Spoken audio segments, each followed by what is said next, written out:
About 40% of my deals come from a relative, friend, or neighbor that connects me with a homeowner in foreclosure. Most investors don't even think about this as part of their marketing, but it's some of the most powerful and leveraged marketing that you can do. Because when someone's in distress, they stop answering calls, they stop answering the door, they don't respond to your texts.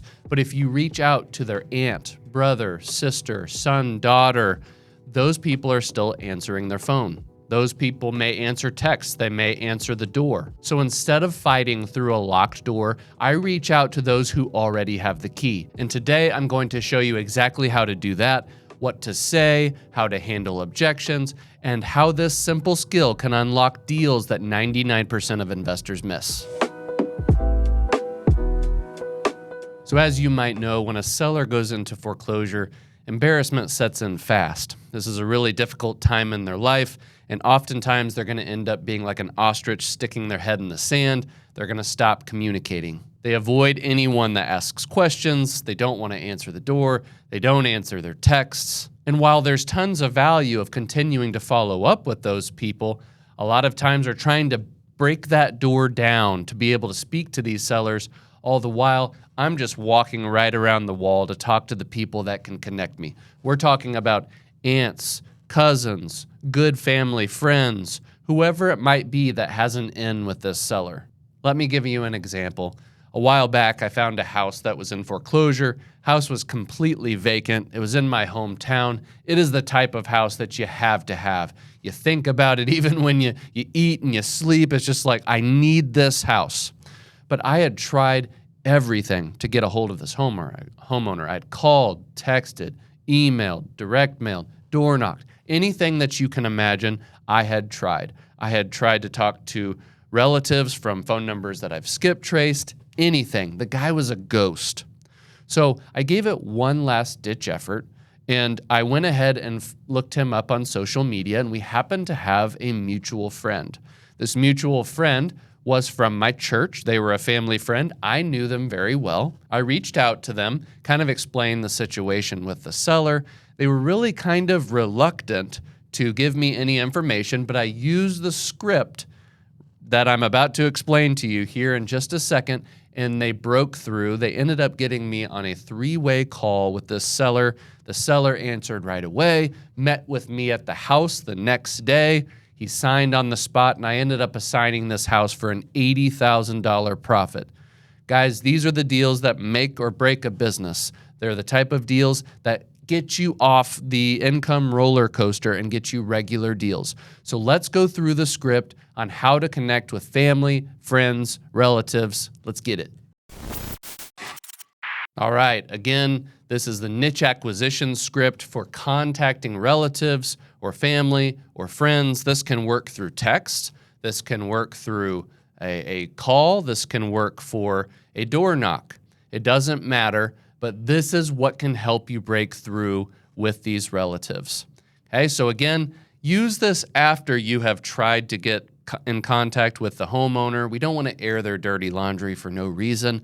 But if you can't get a hold of them, or the house is vacant, or you can just identify that there's some distress, we go ahead and go into this script. Okay, so let's go through this. So again, we're going to start off very simple. Hey, is this relative's name? They say yes. Who is this? And you're simply going to say, hey, relative's name, my name is Michael. I know this is out of the blue, and honestly, I hate to reach out like this, but I've been trying to connect with homeowner's name, and I've tried to reach out to them in all kinds of ways so I could share some options on how I could get the foreclosure for their home stopped. And I haven't been able to get a hold of them. You were honestly kind of my last hope in connecting with them, so I hope so I can go over options before it's too late. Would you be open to helping me reach them? Okay, so again, if you want to paraphrase that, completely fine, but you're kind of introducing yourself, identifying the situation. I'm putting the elephant in the room. I am saying that there is a foreclosure. I want them to know that there's some urgency and that you want to get a hold of them. You've tried, but you weren't able to. Now, they're going to have one of two options. They're going to be open to talking to you, or they're going to have some objections. Now, let's assume that they're open to talking to you, and they say something like, yeah, I'd be happy to help you reach out. Okay, you're going to say something to the effect of, hey, I appreciate you hearing me out. The last number I have for them is 12345678890. You're putting a number out there. Is this correct, or do you have a better one? Instead of just saying, hey, look, I'm looking for their phone number. Do you have one? That's kind of passive. It doesn't show as much authority.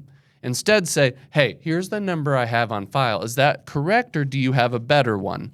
Then they're going to go ahead and open up their phone. They'll say either, yes, that's the phone number I have, or actually, this is their new number. So go ahead and take that down. Now, while someone is in the mood to help you, they're really receptive to that. We need to take advantage of that. So instead of just saying, hey, thanks for the phone number and move on, we want to go one layer deeper because, again, they don't trust you as the investor. The homeowner doesn't. But they do trust their family, friend, or relative. So let's go ahead and see what we should say. Now, they give you the phone number, and you're going to say something to the effect of, hey, perfect, thank you. Since it's sometimes easier when it comes through someone they trust, would you be open to doing a quick three-way call with us right now? That way it's not just me reaching out cold. Now, many times they will go ahead and do that, and you can go ahead and get contact with that relative sooner than later, and it comes through a trusted source. Okay? If they agreed to a three-way call, go ahead and do it then. Great, this will only take a minute. Let's get them on together. Now, if they say, I don't really have time for that right now, I need to do it later, you can say something to the effect of, hey, no problem at all. When do you think you'll be able to connect with them? I'll set a reminder to follow up with you after. Okay? Now, they very well may be open to giving you the phone number, but they don't really want to get on a three-way call. They may feel kind of awkward about that. If they go ahead and say no to that, don't push them any further. They've already given you the path to the golden goose. So you're going to say something to the effect of, hey, totally fine.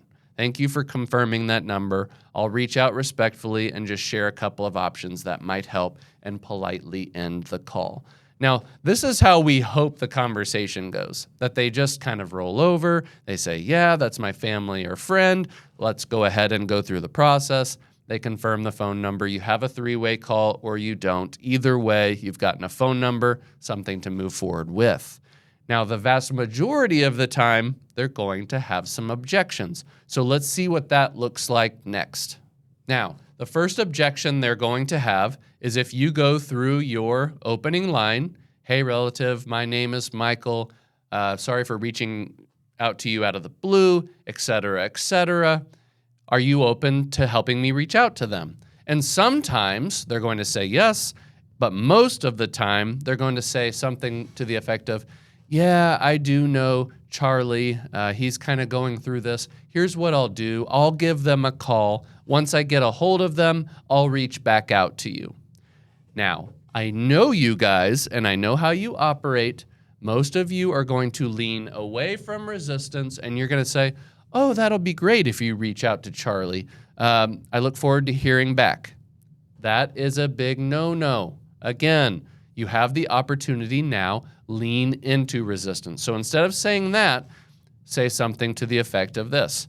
Hey, I completely get it. I respect that you want to protect them, and most people honestly feel the same way, but if you were in their shoes, maybe you were overwhelmed and no one could get in contact with you that would help. Wouldn't you want one of your family members to trust to at least open the door for an opportunity to fix things without delays since the sale's coming up so quickly? Even just confirming a phone number can make all the difference. Okay, so you're appealing to their emotions here. You are not immediately trying to get a phone number and push through. You're trying to get them to internalize their family member is going through a lot. They might be overwhelmed. They might be lost. They don't know what to do. If you were in their shoes, wouldn't it make sense to do this? So you're appealing to the heart and the emotions, and this gets people starting to think a little bit differently. Now, if they soften and they say something to the fact of, well, I can go ahead and confirm a number, you're going to go back up here. You're going to go back up here to section 2 when they give you the affirmative. You say, hey, this is the number I have. Can you confirm that, or do you have something different?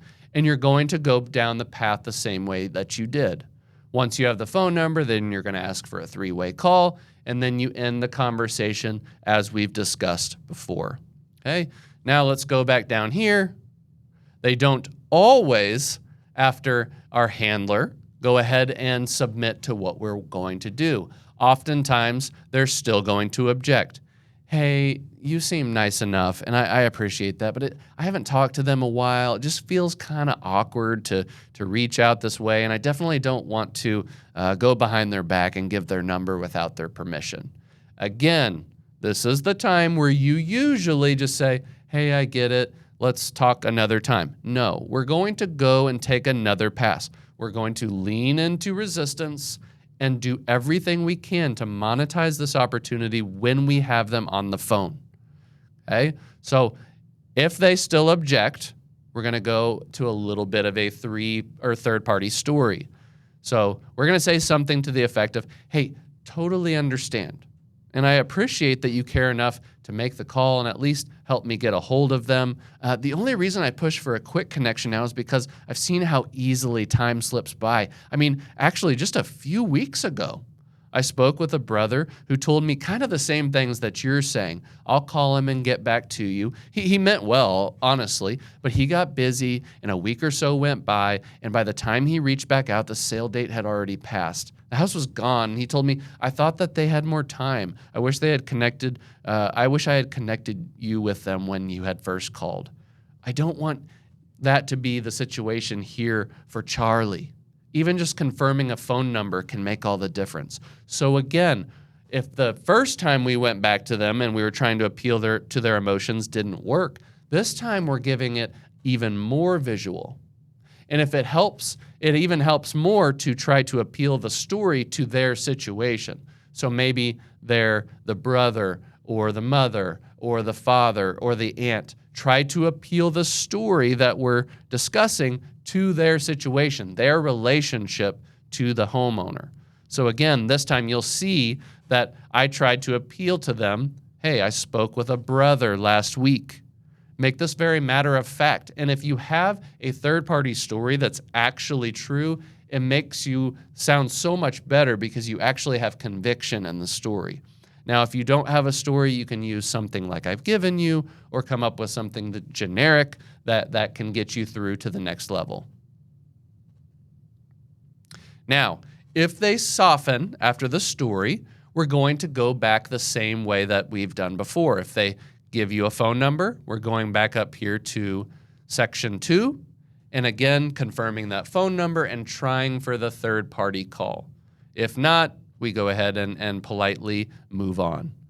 Now, this is a very common objection path. And if they fight you again, after you have appealed to the emotions once, you have given a third-party story, they're being a little contrarian, okay? You're going to try one more time, okay? Hey, totally fair. I completely understand. When do you think you'll be able to speak to the homeowner? You're trying to get them to open up on when they're going to do that. The relative says, well, I'm actually supposed to talk to them Sunday afternoon after church during the Chiefs game. I'll talk to them then, okay? Then you're going to follow up with something like, hey, perfect. Since the sale date is coming up quickly, how about I give you a call back after the Chiefs game there in case they had questions or needed clarity on any of their options. You go ahead and set that follow-up time.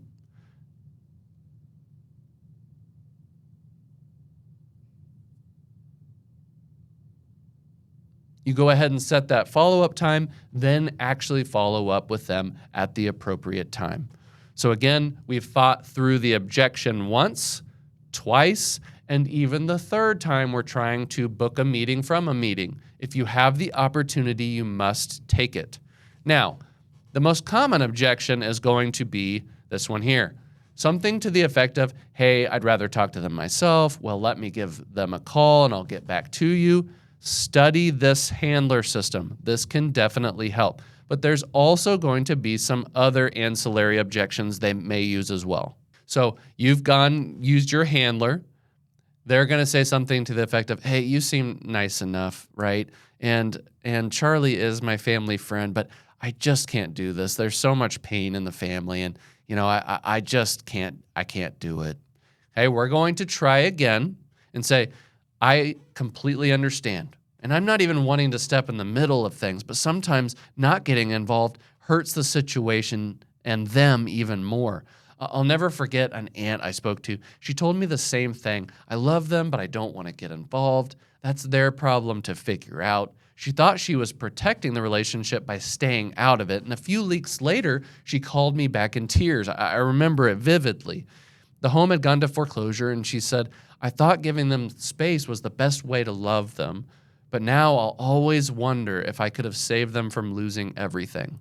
Again, and that even broke my heart. It's why I believe that even a small nudge, even just confirming a phone number can make all the difference, because sometimes not getting involved is what causes the most regret. Again, we are appealing to emotions, the human heart. Someone has a hard heart about the situation. They don't want to get involved. But again, if you can get them in the feels, get them thinking about it, getting them realizing that this is really going to affect their family, friend, or relative, it can change everything. If they soften, we're going to go the same path that we have up top. But if they still object, hey, look, I get it. I understand. I just can't get involved. Then we're going to follow up one more time. Hey, totally fair. I completely understand. I know this is an unreasonable request anyway. But when do you think you'll be able to speak to them again? Again, you're hoping that they answer. Well, I'm hoping to see them then. This is the next time I'm going to speak to them. And then you're going to say something to the effect of, hey, perfect. Since the sale date is coming up quickly, how about I give you a quick call right after this time that you're going to speak with them, just in case they had questions or needed clarity on their options. This time, let's go from the angle that you're speaking to a neighbor or something. So you said your opening line that, it would help to get a phone number or anything, right? And they say, you know what? They're fine. I just don't think they need help. I know them. They're my neighbor. They'll be fine. Okay? And you're going to use a third-party story that tries to appeal to their emotions. So, hey, look, I get it. You're the neighbor. You don't want to get involved. And honestly, I'd probably feel the same way. But a while back, I talked to a neighbor of a homeowner a town over, and they said the same thing, that they're fine, they don't need help, they thought everything was under control, and they were going to reach out to them, but life got busy, and by the time they circled back, the sale date had already passed, the house was gone. And they told me, I wish I had just connected you right away, and I don't want you to end up feeling that regret. That's why I push for a quick connection. Even just confirming a phone number can make all the difference. If they soften, you're of course going to try to get that phone number confirmed, get a third-party call. But if they object, hey, completely understand that you don't want to get in the middle here. Do you have any idea when you're going to speak to them next? Hopefully they give you a time, and then you're going to set a BAM-FAM, book a meeting from a meeting to discuss with them what they say after that meeting. Now, there are a few more objections to this particular situation when you're speaking with family, friends, or relatives. You'll see on the document down below that there's a few more. If you would like the full objection script with the extra couple of objections, click on the link down below. Go ahead and download this resource, and I want you to study this. Really internalize it. Know how you're going to say your initial handler. Know how to handle these different objections and take them down the affirmative path or the path where they have some objections. Guys, like I said at the beginning of the video, these type of deals represent 40% of my niche list deals. This is not a small amount. This is significant. So please click the link down below, download this tool, use it with yourself or your team. That way when the opportunity arises, you are ready and you're able to help these sellers and get connection with the homeowner that needs your assistance.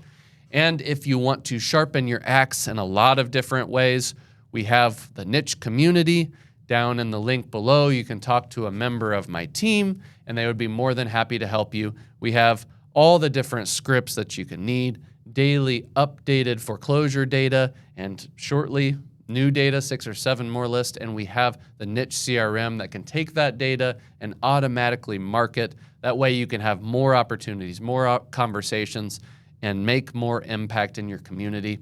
Thank you for watching. I hope this was helpful. I'll see you on the next one.